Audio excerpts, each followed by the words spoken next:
We're here. We did it. We did it, the Gillcast. We got Pete. We got Nate. We got Sammy. This is the first time in like a 9-year history, I'm pretty sure is how long, I've known these idiots. We got a fourth added on to the Gillcast. And, like many things, Pete, this started out as a bit. Started out as a joke. Oh, yeah, Pete, he'll come on the show. We'll play week 17. And, about $5,000 of head-to-heads later, just tell me about your experience. Give me, just before we get into it, just tell me about your experience. Your mic is like in your hoodie right now. Like we can barely hear you. No, my gain is down because I'm trying to. I'm trying to.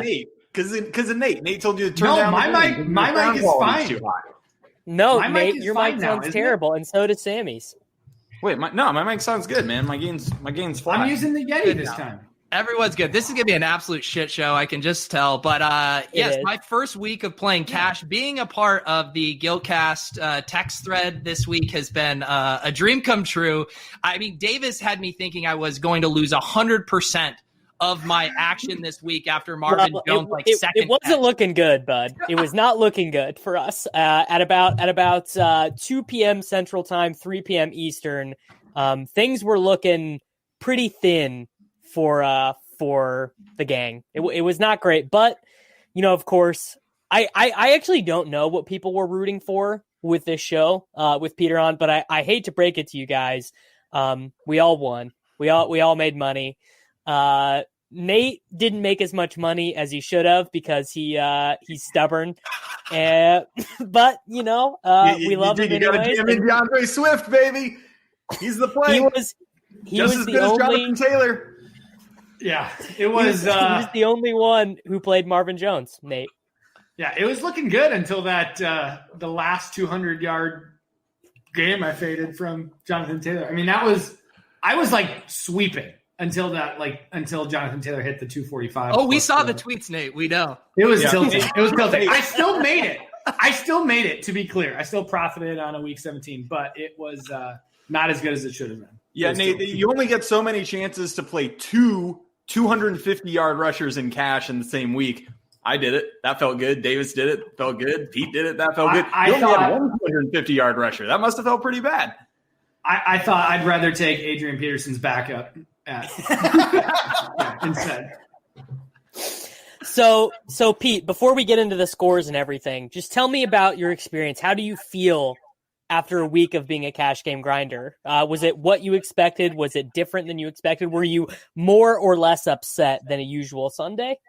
So I legitimately enjoyed the shell process, tinkering with my shell, moving little crustaceans in and out of my shell throughout the week, having a singular focus throughout everything. I did enjoy that.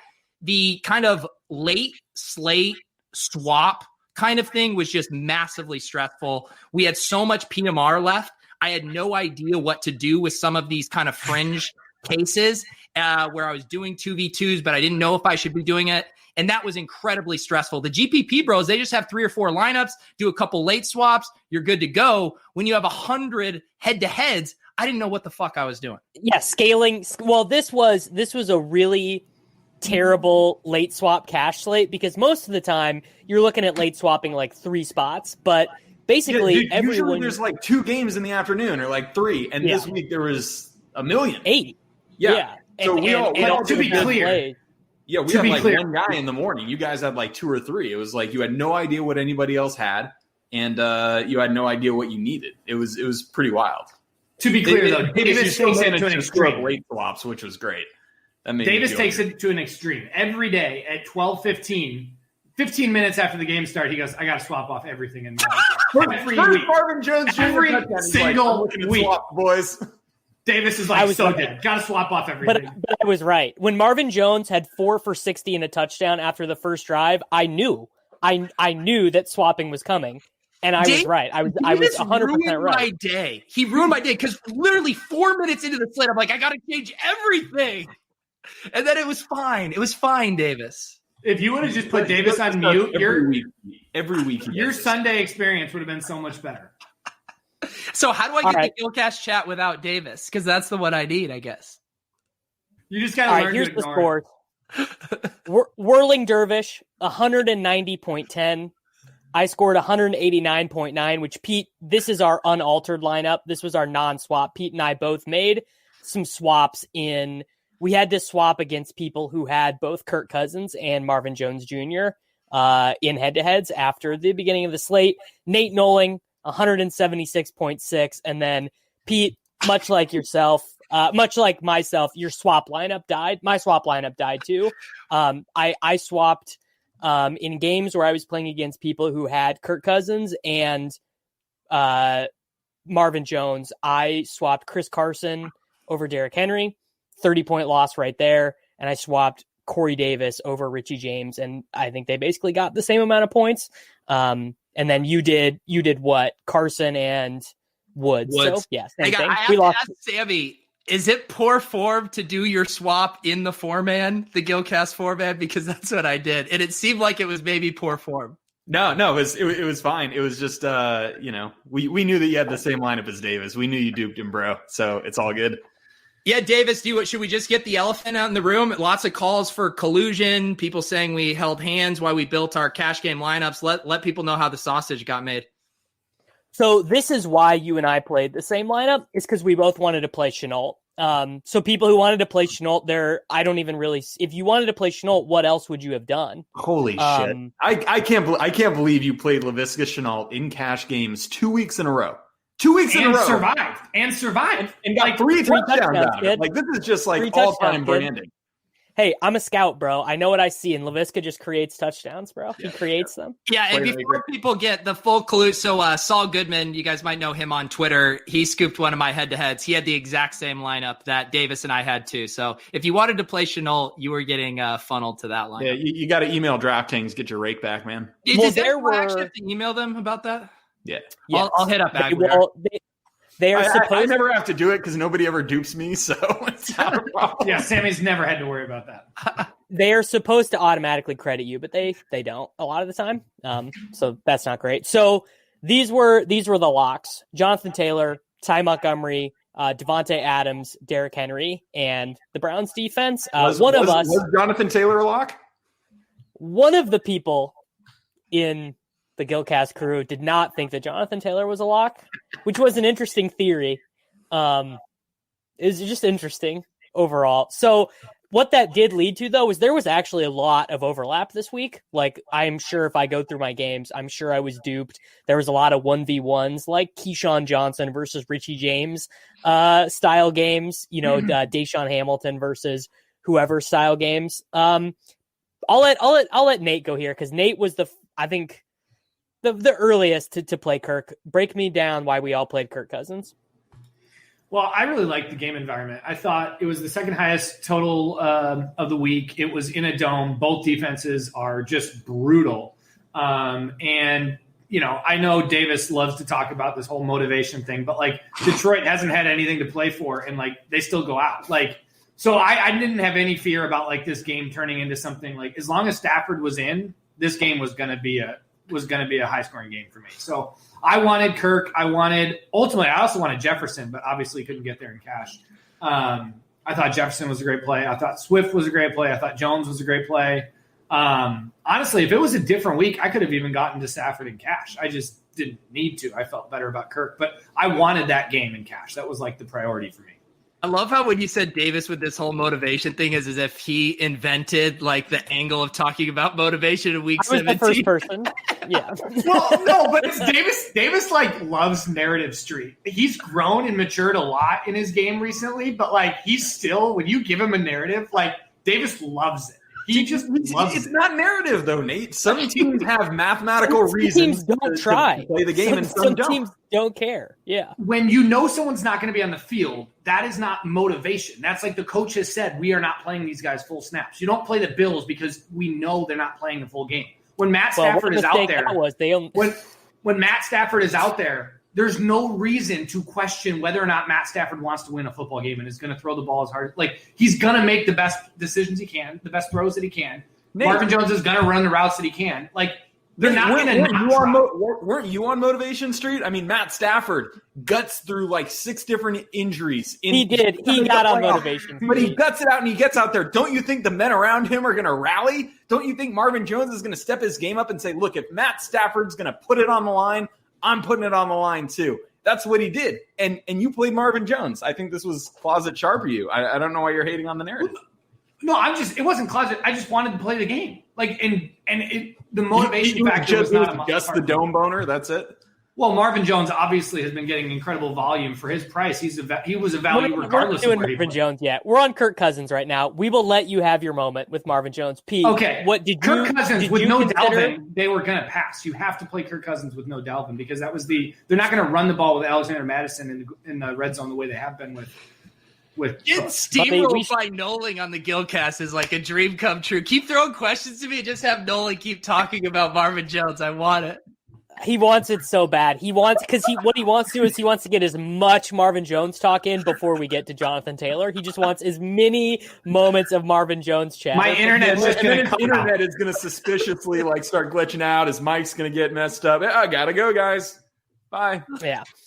I wanted to pretty much try and play Aaron Rodgers all day. Like I really wanted to play Aaron Rodgers for some Narrative Street reasons.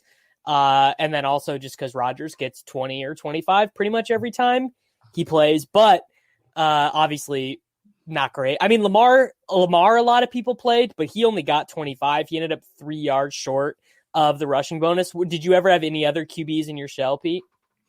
I had wanted to get up to Lamar, just couldn't get it fit because once you wanted Adams, Henry, and JT, there was just no way you were getting up to Lamar. And then I had messed around with some Drew Lock teams during moments of weakness. And then I said, I cannot go on the Gillcast and play Drew Lock. It actually would have worked out swimmingly. That 92-yard Judy touchdown at the end would have been a big dopamine hit for you, buddy. Yeah, this is what happened and why I'm a little disappointed because I had a few Galaxy Brain plays in me. I really wanted to play Ty Johnson over Ty Montgomery, and it would have been fun. It would have been great. And then I got so much money in play that I just clenched up and I got scared and I was just like, I have to play the best place. I gave you a little bit of side action, though. I gave you Ty Montgomery versus Ty Johnson. So we'll add because I bought some of your games. So we'll settle up after this. And then Nate and I also got a bet in as well. You know, Nate loves his Whopper, so he wanted to bet me Robbie Anderson versus Curtis Samuel because earlier in the week I was saying that I liked Curtis Samuel more than Marvin Jones. Fish, but at least Curtis Samuel was better than Robbie Anderson. That is true. Robbie Anderson, not. I didn't play him, luckily, but not a good week. Davis, I was trying to get that bet too. I wanted the Nate side. You wouldn't let me have it. I know. I should. Well, I had Robbie more money for literally the same points. All right, let's do running backs. Sammy, JT, take it away. Boom. I mean, look, Nate. Here's the thing. Sometimes you got to watch the tape, brother. Sometimes you got to watch the tape. You got to see that this guy early in the season didn't have a lot of vision. He was missing the holes. And for whatever reason, like 5 weeks ago, he figured it out. Wilkins out of there, got some COVID. And it's just like Jacksonville is just like such a dumpster fire. It was going to be also big motivation for Indianapolis when Miami lost early in the day. They had to win this game. And what are they going to do? Are they gonna ride Phil Rivers? Hell no! They know where the bread is buttered. They're gonna give it to Jonathan Taylor. Jonathan Taylor just put himself into like maybe a top 10 pick next year in seasonal drafts. Yes. This was a complete smash show. And the FFPC grinders are just salivating at Jonathan Taylor at pick number 8 overall. Pete, can't you just see it? They are definitely dude, squirting. I will say right now, Jonathan Taylor's FFPC 2021 ADP settles top 5. Guaranteed. I will book that right now, dude. They are going to fall over themselves drafting Jonathan Taylor. That's hot. Yeah, he'll go over Zeke for sure. Probably, I bet even over Barkley too, which is definitely really over Zeke, bro. Yeah. Okay. No. Now, the Ryan three of us Karofsky, JT. was Sammy. No. Yeah, only one of us didn't play him. Now, what really ruined the week, by the way, was Malcolm Brown not being a play anymore because Nate was close to fading both Derrick Henry and Jonathan Taylor, which would have made this, I think, one of the best episodes of this show of all time. Is Nate starts out the morning on the high with Marvin Jones. He's calling us nerds. He's calling us fish. He's like, I can't believe you guys didn't play Marvin Jones, the Whopper, and just to have to eat 500 rushing yards. And what was it? 5 touchdowns combined? Yeah, 4 touchdowns. I mean, just imagine we all played 2 250-yard rushers and Nate played none. Like, it was so goddamn close. I mean, we have been robbed. This is the listeners have been robbed. This is like missing the bonus with like 6 different players at 99 yards. This could have been so freaking epic. Nate Noling would have died on the podcast today. Just RIP. But instead he, just shaded Henry the entire season all week. And then he's like, all right, I'm going to play him, which just always happens to Nate. Nate always has these freaking galaxy brain lineups all week. And it's just like, he's texting us these things and it's just like so insane. And then Sunday morning, he just like gets his shit together and he's like, oh, okay, I'll like play the good plays. And it like works out and he smashes. It's so Nate, do I have permission to show a photo of your I actually already did it before. I just want to know. His proprietary model. Yeah. We're all sharing screenshots. It's all screenshots from DraftKings. And then Nate sends his over. It looks like it's from like an IBM computer from 1983. I'm like, what the fuck is this? This is Pete. This is what we have to deal with every week. He shows up with Calvin Ridley at 8,500 in these lineups and no Derrick Henry in the Matrix code in binary, and we're just looking at him like, what's going on? What is this? What are we even supposed to do? I was this close. I was this close. I mean, honestly, if Malcolm Brown would have been in, I would have faded Henry. Like it like I wouldn't even have thought twice. That was the thing that saved me this week because I would have lost everything. What did Ridley even get? Like 12? I mean, Ridley bombed. Ridley just bombed. I don't know how. I didn't watch any of that game. Was there maybe some like motivation concerns? Like maybe was he not fully motivated in a game that didn't matter? Davis, you are such a fish. They put up like 30 points. Well, yeah. I mean, they did okay. Pete, did it hurt you to have to play big dog? Like, did you ever, out of just brand loyalty, just be like, I'm not doing it? No, I'm like, so Pete, this is what happens to me, right? And we've talked about this with, you start out doing these bits and then they become real. Like once I committed to just exclusively playing cash games, like I was just eating the big dog. Like once I saw Cardi's projection for it, I'm like, it doesn't matter. I literally did not look at ownership once this week. I just looked at the projections. I looked at the optimals. And of course we were playing jamming the big dog. It just was going to happen. No one played a jet, which I think, people got robbed of a little bit. Pete didn't play Tyler Johnson. What do we think? I literally have not looked at the Jets box score. What do we, let's just everyone take a guess. Yeah, what do we think? Okay, Pete, what do you think Denzel Mims got today? Oh my God. It's crazy. I literally, wait, how many air yards did he get though, Pete? I did not see him mentioned once on Twitter. I did not see once. Anything in Gamecast. I bet he didn't have anything. I bet he had a bagel. Nate? Yeah, but he had air yards on Mims. for sure. What was it, Nate? I have no idea. Nate, we need Sammy, give me a guess on Mims. One for 18. Yeah, I guess it's under 5. 1 reception, 15 yards. For Denzel Mims. Winner, chicken dinner. Herndon, 9 targets, 63 yards, 7 receptions, and a touchdown. Man, we should have just gone back. What did Ty Johnson end up with? Ty Johnson, 11 8.8. carries. Yeah. He split work exactly with Josh Adams, 11 for Adams, 11 for Ty Johnson, 2 targets for Ty Johnson, 4 targets for Josh Adams. The thesis behind the play did not hit. So Ty Montgomery, pretty interesting game for our buddy Ty Montgomery. He gets dunked on by Darwin Thompson, who I'm like the largest fraud in the history of fantasy football for not playing. I did play him. Where, Sammy? On FanDuel. It is crazy to me, by the way. Did you also play Marvin Jones on FanDuel? You could say like anything. Like if Davis didn't have Bitcoin, He'd be like, "Yo, but I have Bitcoin on FanDuel, so it's yeah, but I have Bitcoin on FanDuel. I might have a bunch of Dogecoin on DraftKings, but I'm making a vow to myself next year. For every dollar in cash games that I enter on DraftKings, I'm going to make myself enter that same amount on FanDuel because it's not even really close how much softer the games are. Like, it is just unbelievable how much, like in the low and mid stakes, your ROI is just going to be better. Davis, on FanDuel. I mean, maybe too, that's. I'm going to do it too. I'm taking some action at FanDuel. Let's do this together, brother. Should the Gillcast convert to a two site show? Absolutely not. I mean, we should all play there, but I think we're all just going to lose more often on DraftKings because the games are much harder, and that's what people want. Like, they want to hear us. Interesting discussion. It's like, oh, FanDuel. I just like jammed in like all the best plays I played and the best money. plays. Like, so easy, yeah.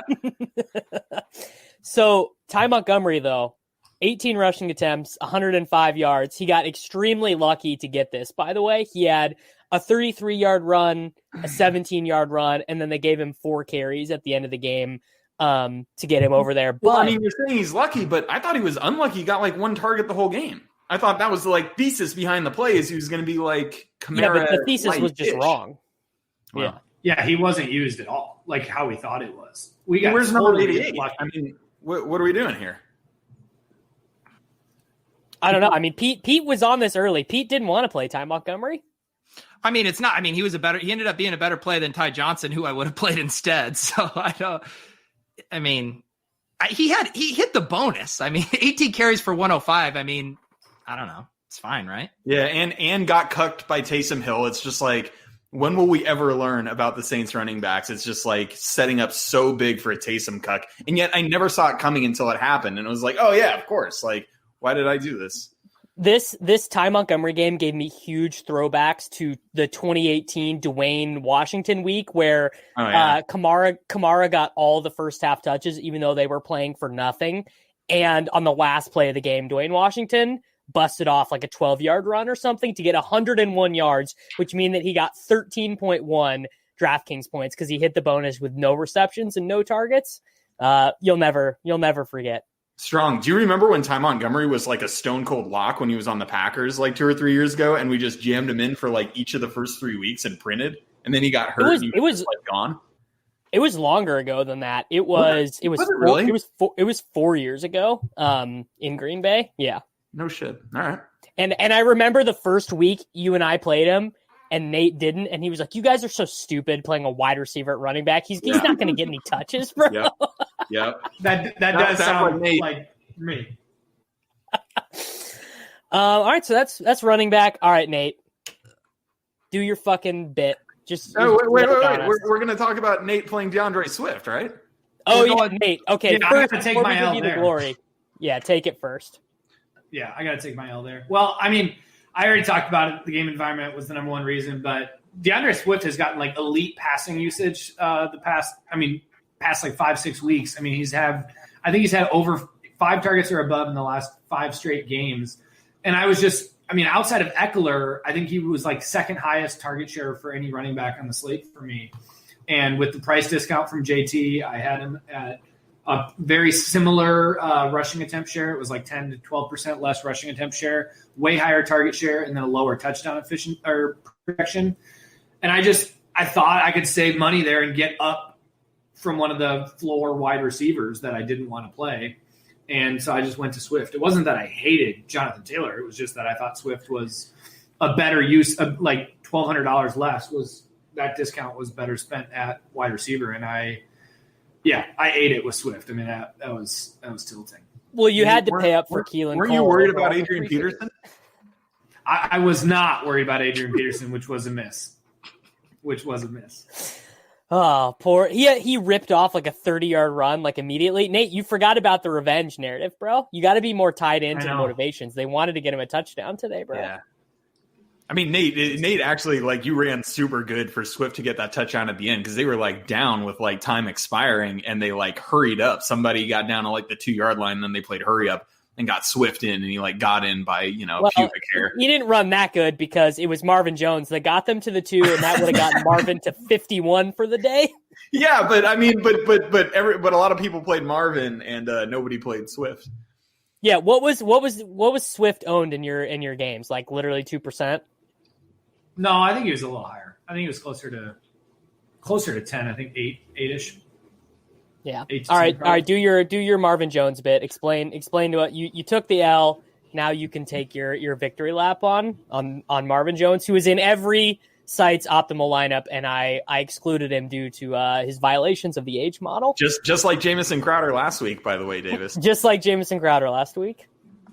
I mean, there's not a whole lot of L's to be or W's to be taken here. It was an obvious play that every projection model had. His volume was there, the Whopper is there, the game environment was there. I mean, honestly, without Galladay, he's been a smash wide receiver. Like, he just gets so much volume, and there was like no doubt that he was going to smash for me in this spot. So it was like, yeah, I didn't feel bad about it. I wasn't nervous about taking him at 5. What was he? 5'1"? He was a smash play. Yeah, he was a great price. He was less than Curtis Samuel, Nate, who I played. Yeah, I mean, he was the best of all those. I think it's time for me to take a little L here because I literally played Curtis Samuel instead of Marvin Jones Jr. Yeah, I mean that's unforgivable, dude. Like, you donked it. I really did remember the gadget 4. The gadget 4, though, bro. He's getting like 5 carries a game. I mean, honestly, so part of my problem here, Nate, was that, like Stafford was pretty questionable all week. And like, we knew yesterday he was going to play, the reports, whatever Schefter bombs came out or whatever. And they're like, yeah, Stafford's going to try to play. But I never like got back off of Samuel. I was like, dude, I love Samuel. Like, he's getting so many like catchable targets. He's rushing the ball. Like, I really never thought of pivoting off him. And I think that was a pretty critical, like, clear mistake because I told you I liked Marvin Jones. Like, I've liked him for weeks and weeks. He's really been good since Galladay's gone out. I don't know why I did this. Like, Samuel did good, but it's like Marvin Jones was just such a smash. He was the nuts. I mean, 3 of his last 4 games with Stafford healthy, he had like over a 70 Whopper with 12 targets. It was at 5'1". He was a dome. He's in the dome. Yeah, he was in a dome. A terrible defense. I mean, so many things. Davis, I know in my heart of heart, if I didn't have on my desk a signed LaVisca Chenault helmet, I do the 2v2 from Ingram, Chenault to Parham and Marvin Jones. Did you consider that? I never considered playing Marvin Jones because I just don't play guys like that. Like, I don't. It's a huge giant leak. It's a giant leak, but like 31-year-old wide receivers with a quarterback with like a broken thumb. It's just like, I don't know. There's just, I don't know. I'm just not doing it. Like, literally, how old is Marvin Jones? Marvin Jones, 29 years old, bro. Like, no, he's 30, dude. He is 30. I'm taking the under. No, did I tell you guys that someone played AJ Green against me in a $20 head-to-head today? Did you learn about some of the knuckle draggers that are out there in the DK lobbies, bro? Dude, I am not gonna lie. Tabbing through some of those teams, I was like, maybe this isn't a bit. Maybe I will become a cash game grinder, man. Dude, I mean, the problem, he thought he was in a Mexican brothel. He got such a action. He's like, oh my god, this is incredible. Someone played Des Bryant against me. I was like, this is great.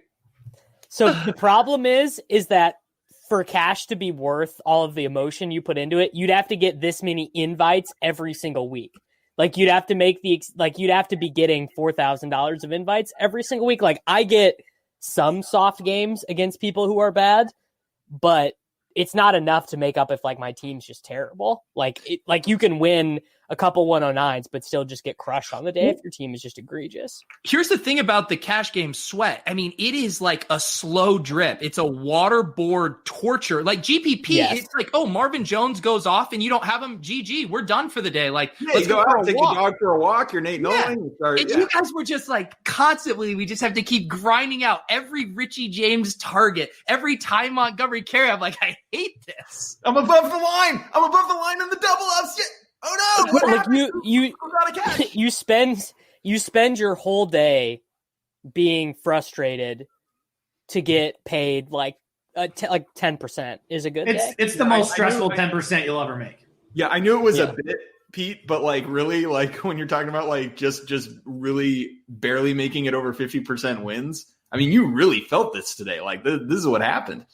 Oh, I felt you smashed at the end, right? Like you had to have, because our non-swap team is the nuts. Yeah, I mean, partly skewing it. So I had this weird thing where I won my 1K head-to-head, but then I lost, I believe, my 240 and multiple of my hundreds because those teams all had Marvin Jones. Those were the sharp teams. And then all of my like 20s and stuff, I just absolutely smashed. But so I ended up winning. I was in for $4,300 and I won $5,700. So that's Boom. cash, right? That's Boom. cash. Boom. That's cash, kid. We'll take it. I mean, it doesn't feel like you're sitting there and you're like, man, yeah, but I had all these good plays. But just let me tell you, the feeling of like losing 80% in a week in cash, like it ruins your weekend, dude. Like you get up on Monday and you're like, fuck, dude, I can't, this is terrible. Like I just lost so much money and there's no viable way for me to get it back until I do the same thing next weekend. It's terrible. Been there.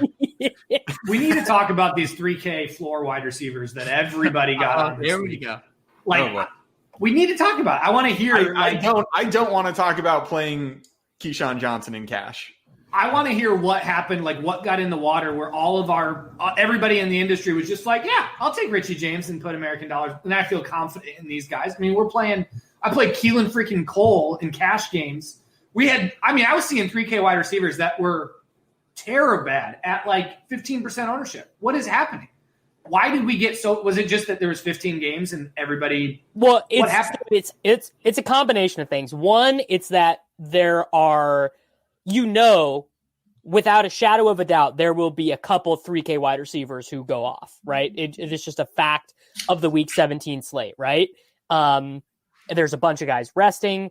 Some guys are showing up in optimals. Loads of guys are getting touted, right? Like that's obviously big thing is like all these 3K wide receivers are getting mentioned on shows. Like it's just all over the place. And so our optimal on DK had one of them in. I think it was Richie James. I'm honestly not even sure at this point because I have my showdown stuff up right now. And I think the ETR optimal had one of the cheap wide receivers. I think they had Richie. Yeah. So it's just like if those guys are in the popular optimals, that just gets people thinking of it. And then people will be like, oh, I like Keelan Cole. Oh, I like Deshaun Hamilton. If you're Sammy, it's Keyshawn Johnson. Look, dude, if I had the extra $100, I would have played Richie James. Like I just didn't have it. No. I ran so bad. Kyler Murray went out for most of the game. Keyshawn Johnson, he would have smashed. I'm sure of it. Josh Reynolds also showed up in some optimals. Gabriel Davis and Isaiah McKenzie were both showing up in my stuff. Holy shit, Gabriel Davis! Like that was just run pure low play. He had nothing through like 3 quarters and ended up with like 21 or something like that. Like seriously, well, he had two targets, 2 receptions, 107 yards, and a touchdown. It's so insane. I mean, they were up like 30 points in the 4th quarter and like deep bombed it to him just to dunk on Miami. It was out of control. And I have to admit it, man. Gabriel Davis was in my shell for a lot of the week. A lot of the week. You could have been one of these fish you sucked out, Pete. Like that's a tough scene. I would have liked to see that. I mentioned Isaiah McKenzie on the Swolecast, and I thought about playing him for about 0.6 seconds, and then John Brown got announced in. But would that have not been? Would me have playing Isaiah McKenzie in cash been the best or worst Gillcast of all time? Worst. The worst for me. The worst. Probably the worst. Yeah. Did you play him on FanDuel though? Yeah, I wouldn't have done the show. No, I played Richie James on FanDuel too. Tough scenes. All right, Pete, let's talk about our fucking miserable swaps because we were in a spot where we had to swap against people who had what I ended up deciding was people who played Kirk Cousins and Marvin Jones, and that was all they flipped. I was going to swap. So in about $200 worth of games, including one of my 109s, I swapped off of the nuts. I swapped off of Derrick Henry and Richie James for Chris Carson and Corey Davis, thinking they're pretty basic. Corey Davis leverage off of the big dog. Chris Carson, favorite against the 49ers with no Carlos Hyde. What just walk me through your swaption experience. Yeah, I thought the Chris Carson thing was good. I just thought Robert Woods had a little more upside there. I guess I just didn't feel like I needed the leverage that much individually once I wasn't playing big dog. I don't know. I feel like you're kind of hoping that game fails or something, or get gross, or they get defensive touchdowns. But it didn't feel good. I was also considering a Mike Williams, DK Metcalf one, which honestly would have been good because I would have kept Henry in that one, and I was pivoting off of Adams and Richie James to go Metcalf. And obviously Metcalf wouldn't have hit, but just getting off of Adams, I think, was the sharper play. But what I didn't know, I didn't have a good read. The lineups I was going against that had Jefferson, I was pretty sure they didn't have Adams, but they would have Henry. But on some that didn't have that, I had no idea if what they would had have both. And so I'm like, obviously I'd swap off the one I knew they had, but you just have such limited information when they only have 2 or 3 guys going. So my brain was in a knot on that, and I didn't know what to do. And I just did the blanket swap on a lot of those where I was buried and just prayed for the best. Yeah. But did you swap it all, Sammy? With no Marvin Jones? No.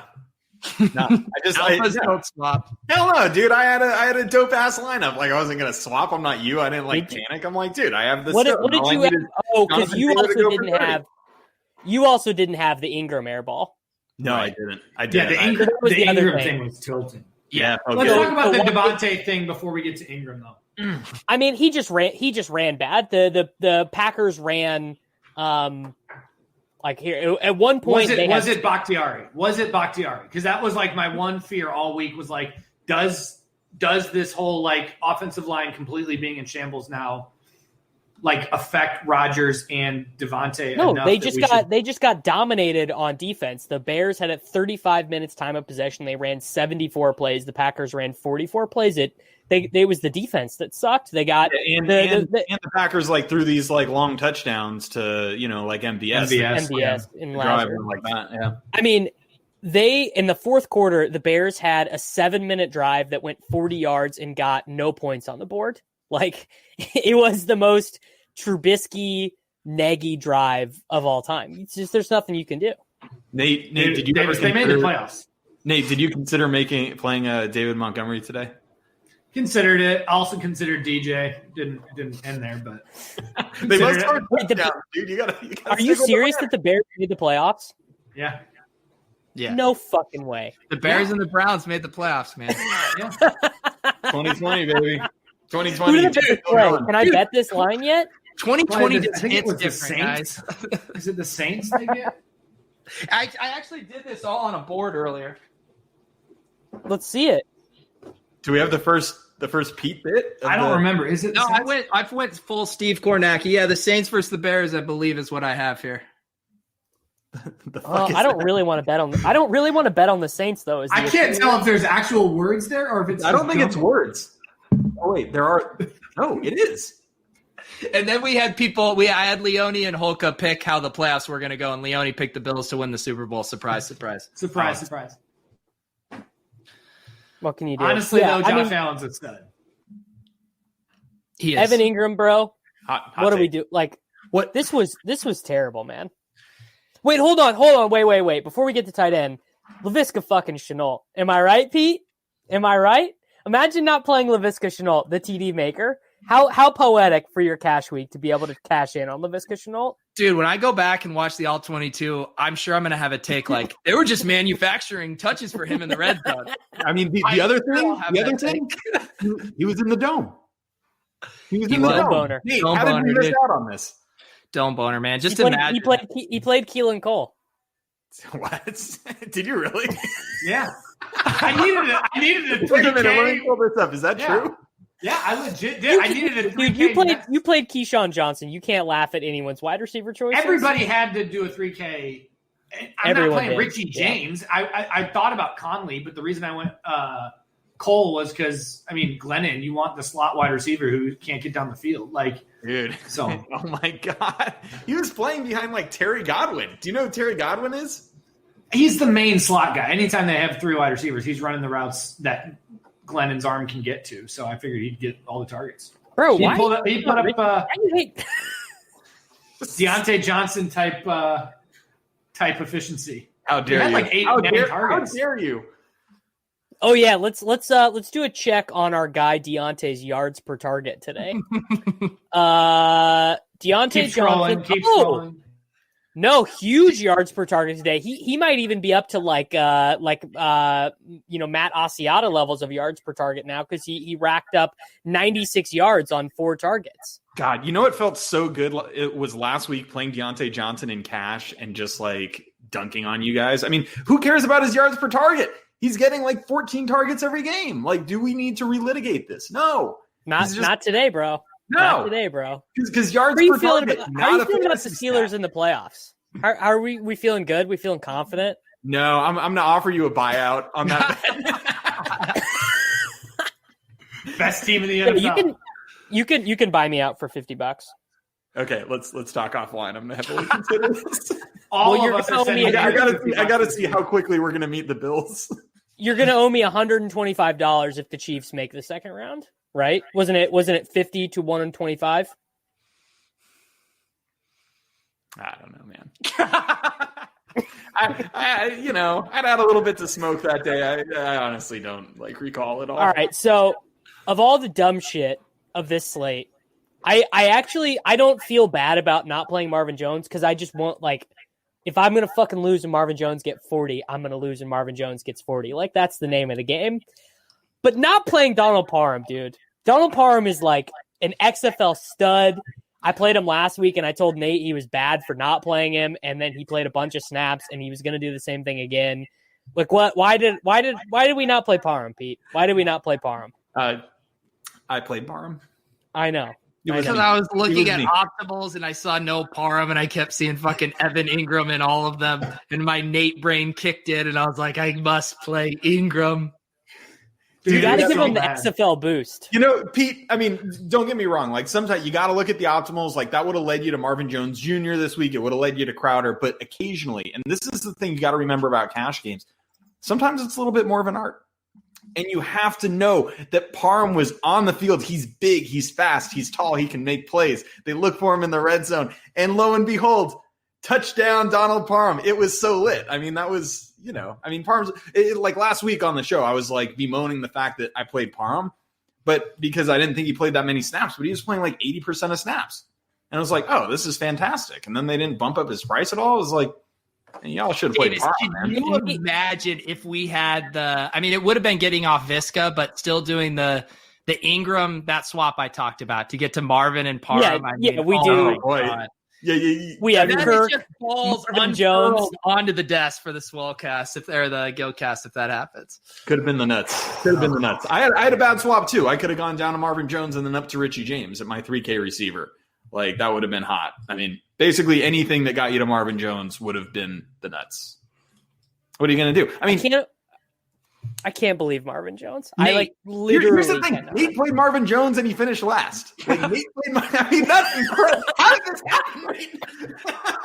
Because you guys got 40 burger from freaking Jonathan Taylor. We had 2 stealing games. Just imagine just ringing up a 40 ball from Marvin Jones in the morning and still not being able to beat the other 3 fish in this room. It's so incredible. Nate in our text thread is just turning the screw, and I was just so ready for the Jonathan Taylor explosion. You did? I set it up. If I wouldn't have tweeted or sent you anything, Jonathan Taylor gets 120 yards and a touchdown here, and I'm like, I am just floating off into the sunset. Week 17, feeling good. I did this to myself.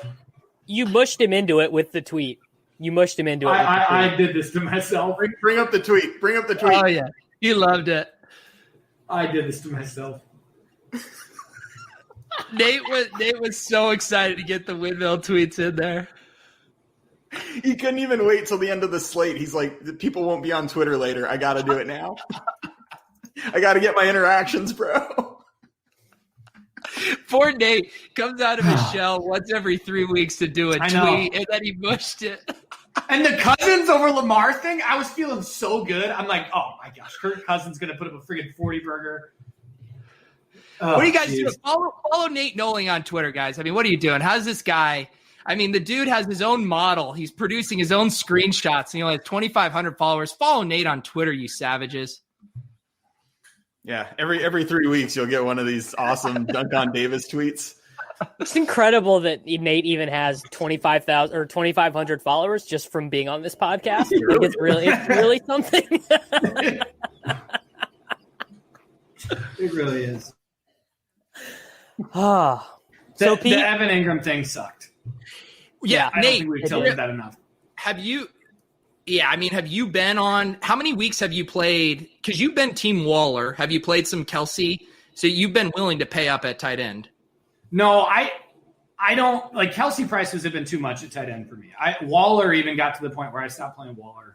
I mean, I played Waller when he was like 5K, 6K. Now he's like 70. What was he? 7,200 today. I don't think I had him anywhere, even in GPP. But Evan Ingram at this price, like the volume he was getting, I was like, this is a great play. I felt so much better about him over Parham just because I think these guys who come step into roles on week 15, week 16 or whatever, just have such a low floor because we have no idea their actual usage. Where Evan Ingram, we've seen consistent usage for 16 weeks of the year. Or however long he's been healthy. I mean, last week he saw 10 targets. I mean, the dude. Yeah, I did not think Evan Ingram over Parham was going to go this way.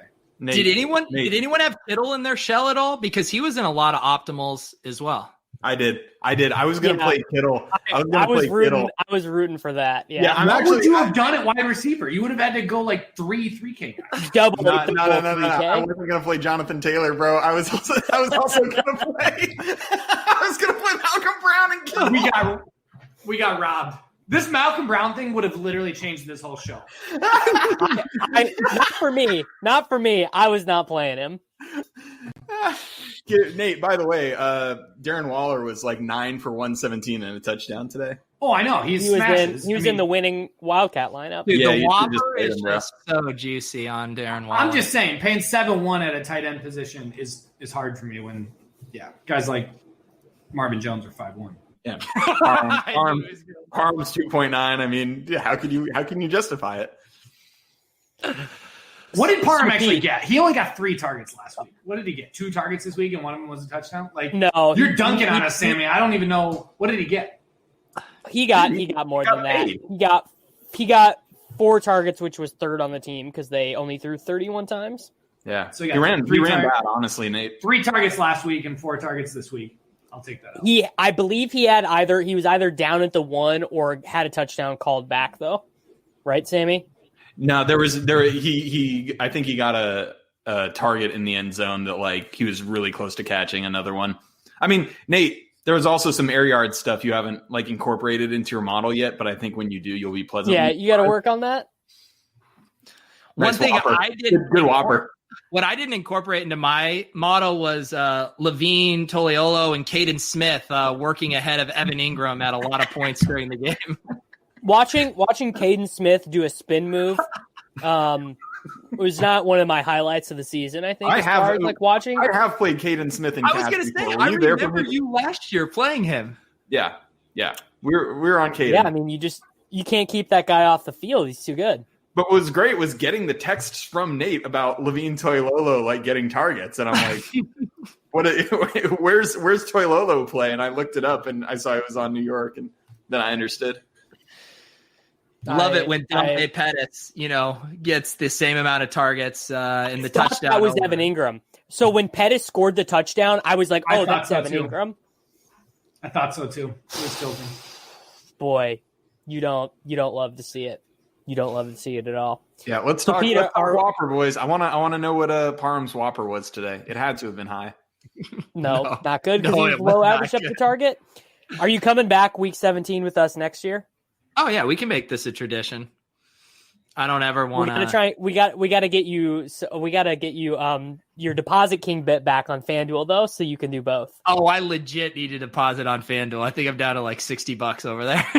You'll get no games though. I probably got like 100 or so invites this week thanks to the tertiary bit. Literally no games. No games on FanDuel though. Not one invite on FanDuel. People don't send them. Yo, Pete, we gotta know though. Like, what did this week do for your future? Like, what kind of bro are you moving forward? Like, was the taste of this cash stuff just like so sweet, or were you like, no thanks, it sucks? All jokes aside, I loved the change of pace. Like, I almost feel like I want to do a midpoint, like say week 8 or week 9, do a cash game week just to clear my head. Yeah, a palate cleanser. That's what I need to do. It was this great change of pace. I didn't have to think about any Galaxy Brain plays. I want to add more of it into my life, I think. Are you guys do you play cash on the playoff slates? Hell yeah. It'll depend. Yeah, I mean, we have done it in the past. Like, I think we did it. The last time I did it was the back-to-back Nyheim Hines 0 weeks when the Colts were like 7-point underdogs. And Hines got 0 points in back-to-back weeks. That was the last time I did. That was bad. The other thing is there's more games now because they changed the playoffs, so there's going to be a whole like extra game. Yeah, so but how are the slates split up? It'll be 2 3-gamers. Yeah, that's pretty hot. We'll probably do the show next week. You guys down? Yeah. I mean, like, I kind of play until like basically championship weekend, you know, and then it's just like showdown stuff. I listen just to get Sammy's IDP props for the Super Bowl. That's kind of my the highlight. By the way, I don't know if you heard the Take Cast, but I touted Devin Bush, who unfortunately got hurt, and Zach Cunningham to lead the league in tackles as like your good bets. I think Zach Cunningham got there. We gotta see. I think he got 13 today. Came in leading. I think he got there. So what's up? Sammy, Antonio Brown also smashed today. Antonio Brown, your boy, also smashed today. Did you just rake it in GPP? Who's that? Did you rake it in Antonio GPP? Brown. Oh, Antonio Clown. Yeah, he had a great day. He had like 35 on DK. Yeah, you do love to see it. You know, I know we're not like relitigating this, but the whole day I was kind of tilting about not playing Alexander Madison. And as it turned out, like, it was he fine. Didn't fit on DK, right? Like, it just like whatever. Like, I don't know how he would have fit, because if you play him over Jonathan Taylor, which I thought was bad to begin with, what are you doing? Are you playing Lamar at quarterback, and then I guess Lamar at quarterback, Marvin Jones, Noah Fant, right? So Marvin Jones over Visca or the 4K spot, and then Noah Fant at tight end over Parham. I guess so. I mean, the thing is, like, would you play Dalvin Cook at 6,100 against Detroit? Of course you would, right? I mean, we did this Alexander Madison thing once this year, bud. Yeah, but that's mentally weak, bro. It's mentally weak to be like, oh, I did it once. They tried to give Mike Boone a touchdown. They tried to give Mike. You watched it. They gave Abdullah a touchdown as well. Yeah, their red zone usage is so different. Yeah, but than Madison got versus touchdowns anyways. Dude, he got 21 carries. He had 3 targets against Detroit in the Dome. I mean, I don't know, man. Hey, honestly, if you wanted to play Madison, there was only one website on the internet that gave you a good deal, and that was FanDuel.com. He was a must play there. This is why you didn't feel bad about not playing him on draft. I was kind of tilting. No, because I'm winning every contest on FanDuel from 1 p.m. on, and you just never have to sweat it. It's like it's a magic fairyland. It sounds great. I just think we didn't consider him enough. And I know he didn't like fit, but like we didn't even consider him. Like I played him on my main GPP team because I was like, dude, he's such a strong play. But I didn't play him in cash. And, you know, dude, he was a really good play. Like a really good play. And I'm not trying to be like results oriented about it. It's just like he's going to get he's more than 67% of Dalvin Cook. And he's 67% of the price. So it's just math, you know? It's just math, bro. Just math. Like sometimes it's a little bit more of a science, and you know you got to figure that part out. Did you ever consider Madison, Pete? No, I did, but I played Swift over him. I mean, it wasn't that his price point was weird for me. Oh my god! Because I played at that price point. I played the price point. I played a 6'3" running back, and so like 6'1" wouldn't have been hard for me at all. I probably could have gotten. No, I wouldn't have gotten 3. I wouldn't have gotten up to Chenault, but I just thought Swift was a better play than Madison, and obviously it wasn't. That's insane. But there was just you were never the only way if you were committed to playing Henry and JT, and if you were going to play Madison, then you have to get off of Adams. Like that, you can't play those 3 and Adams. Man, that's nuts, right? I'm saying play him instead of JT. Right. No way. Does Alexander Madison and AJ Brown, did that fit over Devontae Adams, Ty Montgomery? That's probably the lineup that won the Millie Maker. Yeah. Easy game. Ugh. Easy game. Sick, bro. Yeah. All right. That's enough. We don't need to give people any more than this. Pete, thank you for joining the show. It was did you get everything you wanted out of, being in the text thread? Was it everything you dreamed of?